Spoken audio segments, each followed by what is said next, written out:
Baik, terima kasih pimpinan DPRD, dalam hal ini Pak Wakil Ketua 1, Bapak Sekda Kabupaten Saburai Jua bersama Bapak Ibu pimpinan OPD yang hadir. Terima kasih dan selamat datang. Pertama sekali sebelum masuk dalam pembahasan tentang COVID-19 dan juga refocusing anggaran APBD untuk penanganan COVID-19 ini, saya ingin menanyakan satu hal. Kira-kira masalah utama yang dihadapi oleh Pemda Saburai Jua, kebetulan di sini ada Pak Sekda dan juga Pak Kepala Bakeuda, sampai hari ini gaji tenaga kontrak daerah belum dibayarkan.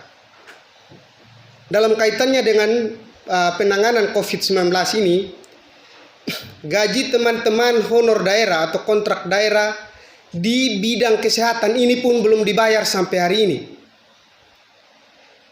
Sampai pada titik ini saya melihat bahwa kita memperlakukan mereka tidak manusiawi sampai hari ini.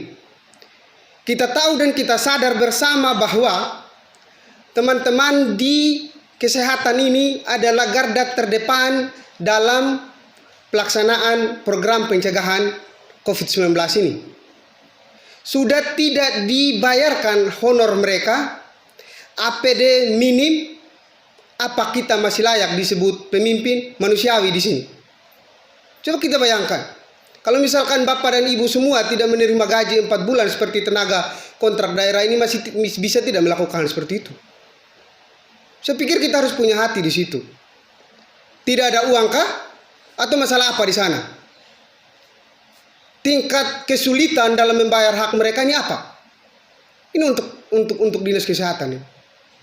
Untuk teman-teman honor daerah yang ada di dinas kesehatan. Dan bukan hanya itu, guru honor yang ada di instansi-instansi lain pun itu tidak dibayarkan. Belum dibayarkan sampai dengan hari ini.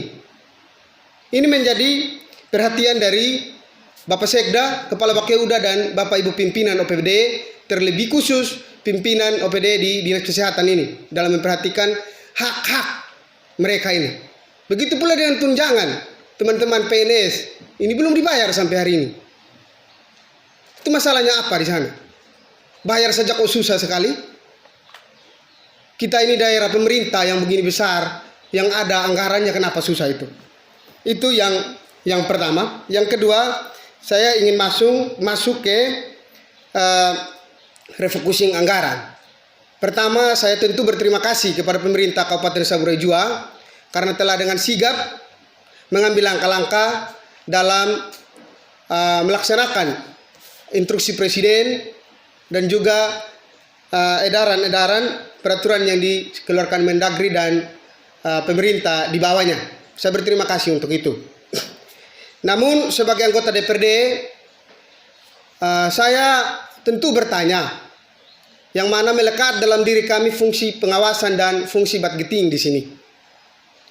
Terhadap pergeseran anggaran dari setiap OPD yang mana disampaikan oleh Saudara Bakeuda tadi, Kepala Bakeuda tadi, Pak Victor Adamuri, 17 miliar lebih ini, dan katanya angka ini juga masih belum pasti, masih bisa bergerak naik dan juga bergerak turun.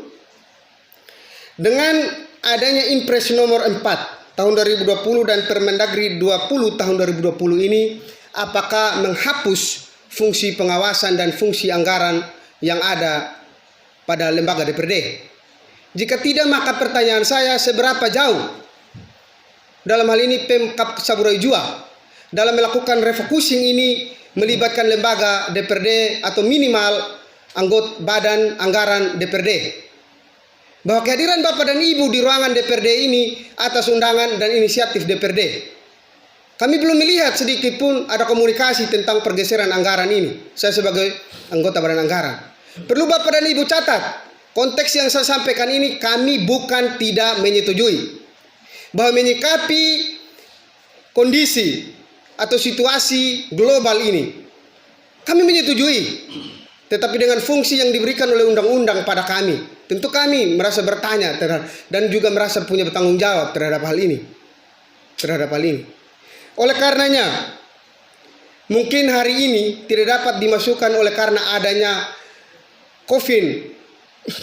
Fikon dengan antar kementerian sebentar. Maka misalnya sekiranya lanjut kegiatan ini rapat besok, maka kami minta kepada saudara Sekda dan Bakeuda serta seluruh unsur TAPD yang ada untuk kami dapat diberikan data-data pergeseran biaya anggaran dari setiap OPD itu. Tentu kebutuhan itu kami setujui, tetapi setiap item pergeseran itu perlu kami tahu, dan tentu seperti apa yang disampaikan oleh anggota DPRD terdahulu tadi Pak Denda di Lado, tidak serta-merta kita menerima. Jangan sampai ada item-item penganggaran yang juga bersifat urgen terhadap masyarakat yang digeserkan. Itu kita tentu tidak kita setujui. Tetapi kita berpikir bagaimana untuk memenuhi kebutuhan itu seperti apa yang disampaikan oleh Bapak dan Ibu tadi. Itu yang kedua. Yang ketiga, saya belum melihat sampai hari ini kesiapan alat pelindung diri minimal untuk tenaga kesehatan. Ini tidak ada. Padahal teman-teman ini garda terdepan di bidang kesehatan ini. Dengan potensi resiko yang paling tinggi bukan di kita, tapi di mereka, Bapak dan Ibu. Kita punya tanggung jawab untuk ini. Sehingga refocusing anggaran itu, ketika misalnya Impres 4 dan Permendagri 2020 itu tidak menghilang kewenangan anggaran dan pengawasan dari Dewan, segera besok kita bahas itu. Sehingga dapat action untuk pengadaan APD ini. Itu. Alat rapid test misalnya tidak ada di Sabu. Sehingga omong kosong bagi saya. Ketika misalnya ada yang bilang ODP, tidak PDP, segala macam. Apa? Dasarnya apa? Atau kita hanya pergi lihat dengan mata kepala? Misalnya dilihat, misalnya kemarin ada sudah hampir 8 ODP kalau mau ditetapkan, tapi tidak dilihat di sana. Saya malah turun dengan masker seadanya, turun dan memberikan edukasi di mereka yang datang itu. Kasat Intel Polres tahu itu, kok saya hubungi dia. Pemda di call centernya Satgas Covid ini tahu, tidak turun juga. Kita kemarin turun di sana dengan Sekcam itu turun untuk lakukan itu. Hal-hal itu sebenarnya tidak boleh selambat ini ketika misalnya ada sinergi, ada hubungan yang baik yang dilakukan dan percepat proses ini sebenarnya. Sekali lagi tolong dicatat supaya tidak dipolitisir oleh Bapak dan Ibu semua bahwa kita menyetujui. Tetapi kita saling menghargai, saling bersinergi di sini. Kita lihat anggaran-anggaran yang misalnya layak dipangkas atau tidak juga bersama dengan DPRD. Kalau misalkan sesuai misalnya dalam pemberitaan tadi, pernyataan Polri misalnya, kita jangan menggunakan kesempatan penanganan COVID-19 ini dan melakukan itu seperti raja-raja kecil. Tidak boleh begitu. Karena itu tidak akan mempan dalam penanganan ini. Saya tidak tahu itu terjadi di daerah mana atau hanya dugaan Polri. Semoga itu tidak jadi di Sabu, dan saya berharap itu tidak terjadi. Tidak terjadi. Karena ketika perilaku seperti itu terjadi di daerah kita di Saburai Jua dengan dengan keberadaan alat kesehatan yang sangat terbatas, bahkan kita sangat tidak siap menerima virus ini, tidak akan mampu kecuali bersinergi dengan segala kekuatan yang ada. Itu saya bisa pastikan itu. Berikut, terhadap pergeseran anggaran yang telah mungkin terlalu kasar kalau saya katakan bahwa Bapak Ibu sudah lakukan itu, yang sementara dirancang oleh Bapak dan Ibu. Kita juga perlu ketahui sebagai anggota DPRD, sebagai representasi dari rakyat ini, uang 17 miliar lebih itu diapakan saja perlu kita ketahui agar kita dapat melakukan pengawasan terhadap penggunaan anggaran itu. Dari 17 miliar itu jangan sampai 10 miliar untuk operasional. Kita tidak terima itu, Bapak dan Ibu. Kita menyarankan, dan pasti kita akan menyampaikan ini dengan tegas, 60% untuk sosial safety net itu, 30% untuk alat kesehatan misalnya, untuk APD dan untuk kebutuhan ini, 10% untuk operasional. Kita jangan memanfaatkan bencana ini untuk cari hidup. Kalau sampai ada itu terjadi, dosa kita, Pak, dosa kita. Itu tolong dicerna. Sehingga sekali lagi, prosentase itu untuk sosial safety net. Memang apa yang disampaikan oleh Pak Victor Adamuri, akan ada juga kegiatan sosial safety net yang dilakukan oleh provinsi. Saya yakin itu tidak akan menjangkau semua. Saya yakin tidak akan menjangkau semua itu.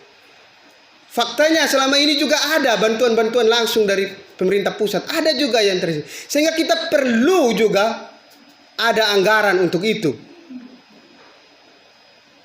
Misalnya ada isu berkembang di luar sana bahwa seolah-olah DPR ini tidak mengerti DTKE segala macam.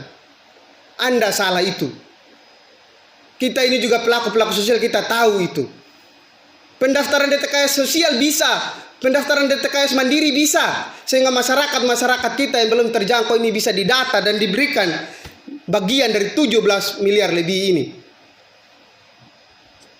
Karena masyarakat kita itu masyarakat terdampak nantinya. Dan sudah terdampak sebenarnya hari ini. Itu sekiranya menjadi spirit dan semangat yang sama yang ada di pemerintah Saburai Jua. Sehingga sekali lagi kita harus dapat data itu dan kita bahas. Walaupun mungkin tidak ada inisiatif itu karena ada di balik Impres 4 dan Permendagri 2020 itu. Saya percaya ya itu pengawasan dan budgeting hak DPR tidak hilang itu. Itu yang berikut. Saya ingin tanya, tempat karantina yang disiapkan oleh Pemda ini, kita berterima kasih juga untuk itu. Pertanyaan saya, apa gedung itu sudah di PHO? Misalnya belum PHO, apa Bapak Ibu sudah buat perjanjian dengan kontraktor yang lakukan itu, bahkan lakukan renovasi untuk tempat karantina dan seterusnya. Jangan sampai kita ingin menolong lalu menimbulkan masalah hukum baru dan merugikan daerah ini juga. Itu perlu diperhatikan. Sekali lagi saya gariskan untuk ketiga kali bahwa kami bukan pada posisi tidak menyetujui kesemuanya itu. Kami menyetujui, tapi kita prosedural, kita lakukan ini dengan hati. Kita lakukan. Itu juga ada kewajiban yang diinstruksikan oleh pemerintah pusat. Kewajiban untuk setiap masyarakat itu menggunakan masker ketika keluar. Ini tanggung jawab kita bersama. Maka itu kembali ke pembahasan ini harus kita lakukan. Tapi kalau memang Bapak Ibu tidak mau menganggap DPRD ini ada, lembaga DPRD ini ada, walau terserah. Tapi kami mau nyatakan di sini bahwa kami punya tanggung jawab yang sama untuk masyarakat Saburai Jua. Karena kami, pernyataan-pernyataan ini tidak lahir dari sebuah kemunafikan, tidak lahir dari sebuah dendam kesuma, tidak untuk itu. Semata karena kami cinta dengan Sabut, kami cinta dengan masyarakat kami dan masyarakat kita semua. Semoga ini tidak disalahartikan, disalah tafsirkan. Lalu ada pembisik yang membisik bahwa ini membenci ini, si B membenci B. Itu dosa, Pak. Saya kira itu dari saya. Kalau ada kata yang mungkin tidak menyenangkan Bapak dan Ibu, saya minta maaf. Tapi itu apa yang saya sampaikan ini bagian saya sebagai mata, hidung, mulut, dan kaki tangannya masyarakat Saburai Jua. Terima kasih. Salam, Tuhan memberkati. Ya. Masih ada satu Pak Sarus. Terima kasih pimpinan. Selamat bertemu Pak Seda dan teman-teman. Untuk juga